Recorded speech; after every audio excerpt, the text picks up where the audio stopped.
Good evening. Thank you for joining us on Straight Talk. Our guest is Mr. Andy Kwok, the captain of the Hong Kong Golf Club. Mr. Kwok is also a board member of the Hong Kong Golf Association and is actively involved with several youth-related associations, including being chairman of the Hong Kong Award for Young People and a committee member of the Youth Development Commission. As a captain of the Hong Kong Golf Club, Andy is going to tell us if the game of golf is only for the rich in our community. Before we proceed, I should declare my membership with the Hong Kong Golf Club. However, as host, I will remain objective throughout our discussion of this topic. Welcome, Andy. Thank you, Eugene. So, Captain, like many people have said to me before, if you want to become a member of a golf club, you could have quite a long wait. I did wait for way over 25 years. I've always wanted to know, why is it taking so long? Well, I think the most important issue is demand is very high, and because of the limited facilities that we have in Hong Kong, hence the long waiting list for members. People want to get a membership at any of the golf clubs in Hong Kong. Right. So I understand the club has a few courses. Why can't we take more members so the wait will be a lot shorter? I mean, 20 odd years is a very long time. It is, unfortunately. We have 3 courses at our粉嶺site, and capacity is limited, as you know. And right now we have around 3,000 membership, plus their spouses and children, so roughly around 8,000 golfers in our membership. And please bear in mind, we actually open up over 40% of our availability tee times to the general public. So, and we don't want to deprive public from gaining access into the club and playing golf. So, so because of that, unfortunately, we cannot receive too many members all at once, and hence the long waiting time. Right. Captain, I must confess, the reason why I still waited over the 20 odd years, because to most golfers, it is still the most economical course, and also it has the one that has the most history. There are other courses in Hong Kong, but it costs a lot more. But there's also another issue that I'm sure many viewers who are golfers is going to ask you: why is it so difficult to book a tee time? Because tee time meaning being able to play off the golf. People have to wait a week before to book a course, and they have to be in person, like 6:45 in the morning. Or they get into the app, which through the app, all the spaces is gone within seconds. So is there anything you can do about that? Well, as I said, demand is extremely high, especially since COVID-19. I think golf has become even more popular than before. It is a non-contact sport, and people think that it's good to go outside, go outdoor for sports. So demand is extremely high, and unfortunately, we only have 6.5 private golf courses in Hong Kong, plus the 3 public courses at Khao Sai Chow. So with that high demand, tee time is hard to get and is very highly sought after. So I guess we're trying to fine-tune the system, but I think the demand. Well, I think we just need more facilities, if you ask me, in order to resolve this for the long run. Right, Andy. There's also people believing people who play at the Hong Kong Golf Club are extremely rich, because they're saying that they have to pay over $10 million to get as a member. Is that true? Well, that's a total misconception, I think, that we have in the public. In fact, I think we're actually one of the cheapest private golf clubs in Hong Kong, if not around the region. Individual membership will cost under $400,000 to join. But because of the waiting time, I think that's something that we'll have to endure. It's only the very few nominee membership, which hold by the large conglomerates and multinational companies in Hong Kong.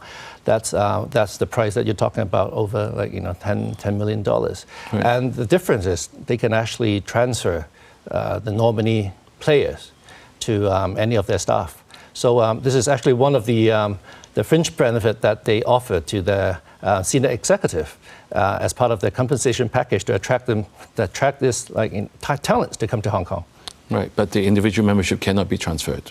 Unfortunately, individual membership cannot be transferred. Right, I know some other clubs which have nominee membership, they do have this privilege for the members to be able to transfer off on the commercial market, isn't it? Yeah, that's right. Different clubs has different arrangement in terms of their membership. But for the Hong Kong Golf Club, all our individual membership, which represent over 90% of our total members, or individual who paid just like you around $300,000 to $400,000 to join, and it's for life, but unfortunately it's not transferable. Right. So how big is the golfing community in Hong Kong? I mean, you said that we have like 6.5 courses plus 3 in the public arena. So there's like 10 golf courses. So it sounds like, I mean, there's quite a number of golf courses. So how big is the population? Well, I think the latest population for active golfers is around 100,000 in Hong Kong. If you compare us with, say, like of Singapore, I think, which has around 80,000 active golfers, but they have double the number of golf courses compared to us. Mm-hmm. So that hence also the high demand and compared to supply. And hence the long wait in membership, as well as the hard to get tee times. Mm-hmm, mm-hmm. So you just said that there are quite a number of golfers in Hong Kong, but people still feel that there's still a very small proportion of the community, so-called the privileged, or as the title says, for the rich. Do you agree? Well, again, this is a total misconception. In fact, I think golf around the world is actually one of the top 10 most popular sports. And I think golf in Hong Kong is growing and is now, I think, also one of the more popular sports in Hong Kong. And not just playing in Hong Kong, I think it's a sport that people travel around the world to play. So we receive a lot of tourists and a lot of businessmen when they're in Hong Kong coming to our course to play. And we see a lot of our Hong Kong people traveling around the world to play golf as well. So no, it's ever increasing in terms of popularity. Right, but in terms of how about the rest of Asia or even the US or the UK? I mean, how popular is golf? Very popular. I think recently you see that even in the desert climate countries such as in the UAE, in Dubai, or in Saudi Arabia, they are investing multi-billion dollars in irrigation, in building new golf courses, because they see that this is a sport, a recreation that will attract tourists, attract people coming to their country. Mm-hmm. So I think it's ever growing, and it's going to be a huge industry going forward. Right. So just now you mentioned that if somebody wants to become a member, if they've waited for like 20 or 30 years, they still have to pay. Although, I mean, under $400,000 isn't such a big amount for joining a private club, but it's still an amount. So why does it cost so much to run a golf course? Can it be cheaper, so even more accessible for people who have lined it for 20 odd years? Well, I think it will definitely be a little bit cheaper if we have more facilities available in Hong Kong. But also bear in mind, to run a golf course is actually a very expensive exercise. We have dedicated teams of greenkeepers, agronomists that's helped to take care of the course. And it's a very highly skilled people because we have different types of grass around the course, from the greens to fairways to the roughs. Each course is slightly different. And we have tens of thousands of trees that require special cares every day. So hence the very large number of manpower that's needed to maintain such a beautiful and well-renowned golf course that we have in Hong Kong. All right. Some said that the golf course is a symbol of Hong Kong society's class divide. I know they're not particularly saying there is one particular golf club, but what is your response to that? Well, another misconception, I say. Actually, on the contrary, I think golf actually helped to create a harmonious society. Well, I think this is one of the very few sports that is inclusive, that all people from all ages, skills, and gender can play together, all on the same tee. Mm-hmm. So on that, I think, I think we need more. We need to promote golf for a more harmonious society in Hong Kong. Right, Andy. When we first introduced you, you're also a member of the Golf Association. That's right. So I'm sure you're in a position to tell the viewers what is the standard of golf now in Hong Kong as compared to Asia or even the world? Oh, I think through years of hard work and dedication from粉嶺, for example, over 70% of the Hong Kong Golf Association's training and competitions were played on our ground. And because of the availability of play for our junior players, I think we're seeing great results in recent years. For example, earlier this year, we see a Hong Kong-bred Tai Chi Ko winning a first ever Asian Tour event, the World City Championship in Hong Kong. Right. And obviously before that we have Tiffany Chan, the Olympian, very first Hong Kong female golfers now playing in the LPGA circuit in the United States. And also we have a lot of great junior achieving great results, such as Ariana Lau, who just won the Asia Pacific Golf Confederation Junior Championship. Right. So we're actually seeing, the fruits are there, and now it's the time to harvest. So I think Hong Kong, providing, we have enough facilities, our juniors will flourish in the international golfing scene. Right, Andy, let's take a break now, and viewers, stay with us. We will be right back. Thank you for staying with us. We have been talking with Andy Kwok about golf in Hong Kong, who plays golf and where do they play, the development of golf in Hong Kong, and whether golf is only for the rich. So, Captain, you have told us some background of the golf scene in Hong Kong. You just told us that we've got some very good juniors. But how about our courses? I mean, people who have traveled overseas, we heard of the St. Andrews Links in Scotland. Right. So how does Hong Kong compare to that? I mean, I'm sure we're nowhere close with the history, but do we have anything that is similar in Hong Kong? Well, first of all, I think as Hong Kong, I think we should be very proud that Hong Kong has one of the oldest golf courses in Asia, our old course at粉嶺. It is dated back to 1911, so over 110 years old. It's actually one of the very first golf courses outside Scotland. Obviously, the origin of golf is from Scotland, but outside that, I mean, even the oldest golf course, say, in America is around 1880s. So right. Pretty similar in terms of time to, our old course. Right. So we should be very proud. Right. On the Hong Kong Golf Club website, you have quoted Peter Thomson, the 5-time Open Championship winner, as saying, Hong Kong Golf Club is an incredibly special place in the world of golf. Not only is it historically important, its courses, notably the old course, are architectural germs that have been laid out over pristine and ancient terrain. And also its role as a focal point for Hong Kong golf cannot be understated. So basically it's saying how important is the old course. So why yes. Old course is so important? First, when they first built, in the old days, we don't have large equipments to build golf courses, unlike unlike today. So the course is built along the terrain and landscape that's already there. So so we have all the ancient graves and trees surrounding the golf course. So this is very rare. Even if you go to anywhere else in the modern days, golf courses like in America or in Thailand, for example.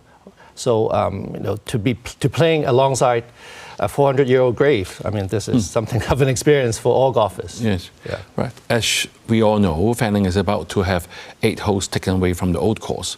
So what difference is that going to make, given that there are two, as you said earlier, that there are 2 other courses anyway? So can't golfers just use the other 2 courses? It would be detrimental to the game of golf if 8 holes are to be taken away, because knowing that without 8 holes, we basically lose a course, not just 8 holes, because a competitive round of golf is played over 18 holes. So without any of the 8 holes, we basically will not be able to complete a round of golf on the old course. So with the remaining 2 courses left in粉嶺, bear in mind we need maintenance every now and then. So one of the courses has to close for maintenance. So technically, there will only be 1 course left, during maintenance day, or the alternate days for maintenance for the other course. So the availability of play for members and the general public will be largely affected. So we really hope that we can continue to use the old course for golf, which is for the best benefit for Hong Kong. All right. Our Chief Executive, Mr. John Lee, I think last week said that the actual work will continue to reclaim the 8 holes of golf courses, and the international events can still go on. Will there be any issue from your point of view? Well, that all depends on whether the 8 holes will remain as a championship golf course condition, because this is what the various tours who is in the pipeline of hosting mega sporting events in Hong Kong, including the Aramco Team Series, which is a ladies European Tour event, and our Hong Kong Open International Series, which is an elevated Asian Tour event. And also, we're in the shortlisted process to win the LIV Golf Championship to be hosted in Hong Kong in 2024. Right. So with all these mega events in the pipeline, they all request that they need all the land that we have in Fanling in order for them to host big-scale tournaments. Mm-hmm. Captain, I'm sure you being a golfer, you being a captain of the Hong Kong Golf Club and also a member of the Hong Kong Golf Association, I'm sure it is in your blood that you want to promote golf in the region. But why do we need all these international events? Because after all, our Hong Kong people who's playing golf, they're what we are most concerned. Then why do we need these tournaments? Well, I think first of all, Hong Kong, post-COVID, really need to have more reasons for travelers to come to Hong Kong and to promote Hong Kong abroad as an international city, a mega event capital. So with these large-scale mega sporting events that we are planning to bring to Hong Kong, it will really put Hong Kong in the world map as a mega event capital. Right. And in terms of tournaments, I think the scale of the events that we're trying to bring over will be like twice or 3 times bigger than our usual Hong Kong Open. So the amount of facilities that needed, for the course to support these tournaments is enormous. So an average, obviously, golf championship is played over 18 holes, 18 championship holes. So the tours select 18 best holes from our Eden and New course to form this composite course for championship play during the event. But at the same time, because of the large scale that they want large scale for entertainment, for guest engagement, for golf promotion. So they need the remaining course for their VIPs to play during and before the tournament, as well as to host various golf-related clinics on our course. So, which means more support from the club is needed than ever before in order to host all these mega events. Right, just to ask you, just in case we lose this 8 holes, but regularly there will be normal tournaments held over the year, like the Hong Kong Open in October, and also other Asian tournaments in, say, like this year in March. Would that also be affected? Then this will up to the tour organizers, because after all, we cannot control whether they come to Hong Kong or they will choose a different venue to host tournaments. Because, as I said, golf is increasingly popular among the public. Right. And there are many venues knocking on their doors, wanting to host international tournaments on their course or in their city. Mm-hmm. So it is very competitive. Mm-hmm. And Hong Kong, being the financial center and being the entrance to the Greater Bay Area and to China, it is still a priority for the tourists to come to Hong Kong. But if we cannot provide the facilities, the support that is needed, I think they might have to consider elsewhere. Right. I believe that in the recent Town Planning Board hearing, the organizers of the Aramco Team Series actually did appear, and they said that Hong Kong would lose out on hosting international events should they lose the 8 holes. So how serious are they, and actually are they just helping the Hong Kong golf course or their golf club, or they're just making a true statement, in your view? It is a true statement. And it is their genuine concern, because when they choose a destination to host a tournament, they see it for the long run. So they're not here just for a year or two. They want to continue to build on the momentum that's from one tournament to the other. So, in order to continue to host tournaments year in, year out, it's very important for these tour owners. And they are pouring in huge resources and investments into each tournament. So it is a great concern for them, and I hope the government listen. Right. Captain, just before the show, we had a brief chat, and you told me the lifts event and also the Aramco Team Series actually had very important presence by the Middle East, the UAE, right? So how will you see if we have that or if we don't have that in terms of effect on the development of golf in Hong Kong? Well, I think while the government wants to foster a closer relationship with the Middle East, especially with Saudi Arabia, this would be a perfect opportunity for the government to bring the Saudi Arabian delegates over to Hong Kong while we host the international events. For example, Aramco Team Series is title sponsored by the Aramco company, which is the largest oil company in the world. And the ownership of the series is the Public Investment Fund of Saudi Arabia, which is also the backer of the LIV Golf events, which is the men's event. And each tournament, for example, LIV Golf, each tournament, the organizers are putting in over $60 million into the tournament. So it's going to be a huge impact to Hong Kong if we can manage to host them in our city. Right, Captain, we only have time for one last question. As you know, Hong Kong is well known for having the world's most unaffordable housing market, and inadequate housing supply is one of the biggest public issues of concern that the Chief Executive has said many times. So the government does have a responsibility to provide more housing. So don't you think housing is more important than playing in this international event? My first quick question. And what would you say to our CE if he is listening right now? First of all, I think housing problem is a very important issue that Hong Kong needs to resolve. And we are also supportive of Hong Kong government in finding lands to build more public housing and affordable housing.